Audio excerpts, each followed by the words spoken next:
Canal Descomplica pra gente. Hoje, dia 10 de janeiro de 2024, nós fizemos a leitura dos textos de Gênesis capítulos 31, 32 e 33. Neste momento, eu convido você a nós analisarmos esses textos e descomplicar esses textos. Mas antes, solta a vinheta, editor.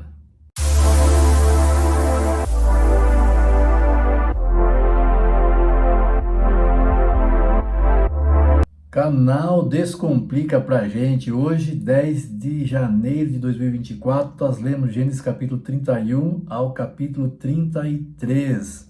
Vamos descomplicar essa leitura, mas antes, se inscreve neste canal, dá um like nesse vídeo, ative o sininho de notificações e compartilhe esse vídeo com o maior número de pessoas, tá bom? Você se inscrevendo no canal, você está ajudando ao YouTube a entender que esse canal é relevante. YouTube então vai oferecer este canal para o maior número de pessoas e assim levando a palavra de Deus para outras pessoas também. Conto com você, Deus abençoe você. Muito bem, a gente vai estudar agora Gênesis capítulo 31 ao 33. No capítulo 31 nós vemos aí que Jacó tem uma desavença com Labão. Na verdade, Labão fica com inveja porque Jacó começa a se enriquecer, ou melhor, se enriquece. Os animais de Jacó, eles aumentam em maior quantidade em comparação com os animais de Labão. Então Labão começa a olhar Jacó com outros olhos, e Jacó, ele percebe isso, tanto é que Jacó lhe reclama para Raquel que o Labão estava mudado com ele. Aí Jacó resolve voltar para Canaã, e Deus até orienta que Jacó volte mesmo para Canaã. E Jacó, ele pega toda a sua família e eles se organizam para voltar para Canaã, que é a terra onde estava morando o seu pai Isaac, e a sua família estava ali em Canaã. Mas antes de partirem para Canaã, no versículo 19, nós vemos Raquel, ela esconder os ídolos de seu pai, Labão. Era costume naquela época as pessoas terem pequenas estatuetas de 7 a 10 centímetros de altura, de figuras humanas. E essas estatuetas, ela tinha um simbolismo. Até eu vou comentar aqui com vocês que essas estatuetas, na era patriarcal, elas simbolizavam que a garantia que o possuidor daquelas estatuetas tinha da propriedade de seu pai. Então, quem tinha essas estatuetas, esses ídolos, eles tinham a garantia que eles eram possuidor de toda a propriedade da família, do pai. Quando Raquel, ela rouba essas estatuetas, ela leva com ela a garantia da propriedade do pai. Por isso que Labão, ele fica tão preocupado e ele vai atrás dessas estatuetas, desses ídolos, ele começa a revistar ali para ver se encontra os ídolos. Então esse era o motivo de preocupação de Labão, recuperar esses ídolos, essas pequenas estatuetas. Jacó, ele foge e Labão então ele vai atrás.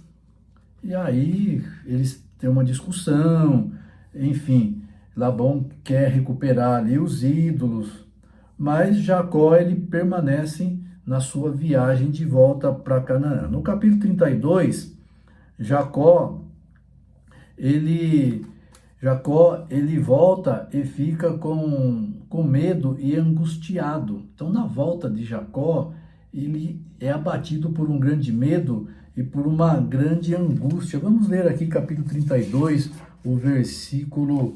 capítulo 32, o versículo 7.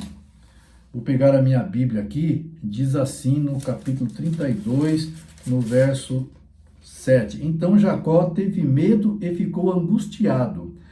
Dividiu em 2 grupos o povo que estava com ele, e também os rebanhos, os bois e os camelos. É fácil nós julgarmos Jacó por ele naquele momento ali, ele não, digamos assim, não ter tanta fé em Deus assim, né? Que ele fica com medo e angustiado, porque ele estava indo, ele ia se encontrar com o irmão dele, Esaú. E vocês se lembram que Esaú havia prometido matar Jacó, havia prometido se vingar de Jacó, porque Jacó havia roubado dele a primogenitura e depois havia roubado dele a bênção. Então Esaú estava, na época, Esaú ameaçou Jacó. Agora Jacó volta para Canaã, então ele ficou com medo e ele ficou angustiado, porque Esaú ele estava vindo com 400 homens, Esaú estava vindo disposto a tudo.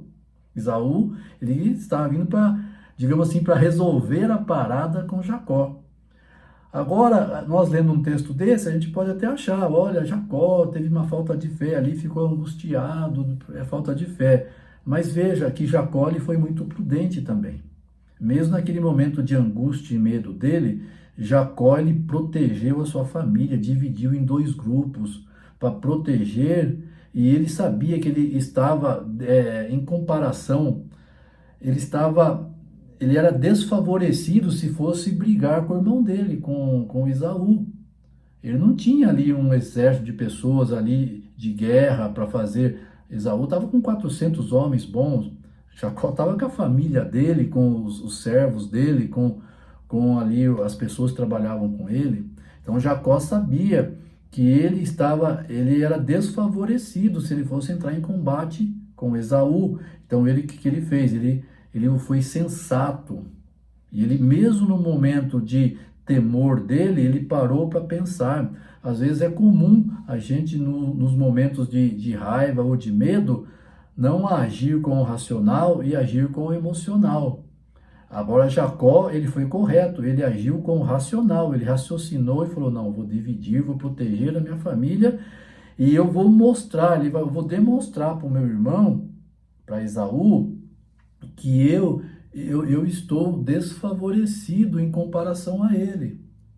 Eu não tenho força, tanta força assim como ele tem. Então Jacó, ele fez questão de mostrar isso também, que Esaú tivesse essa visão dele ali. Porque se ele inventa de querer mostrar força, ia ser pior para ele também.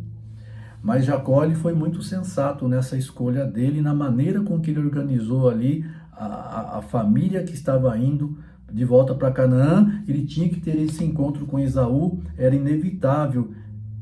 Era inevitável esse encontro, eles iriam se encontrar.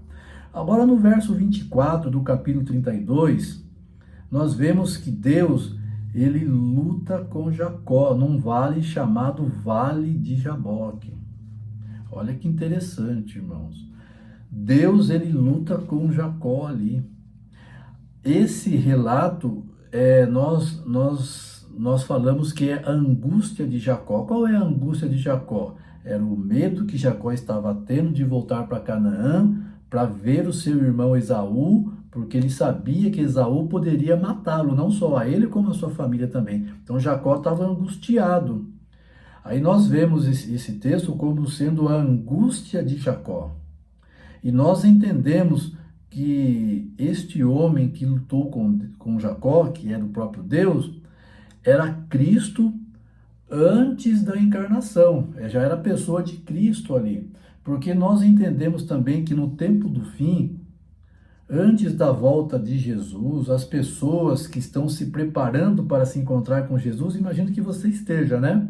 Você que está estudando a Bíblia, você está fazendo isso porque você está se preparando para se encontrar com Jesus.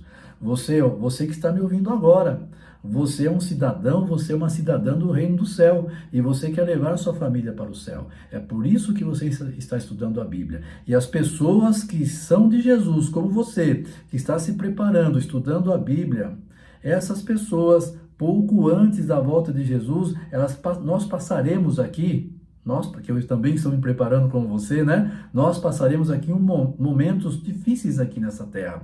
E esses momentos são relatados como sendo a angústia de Jacó.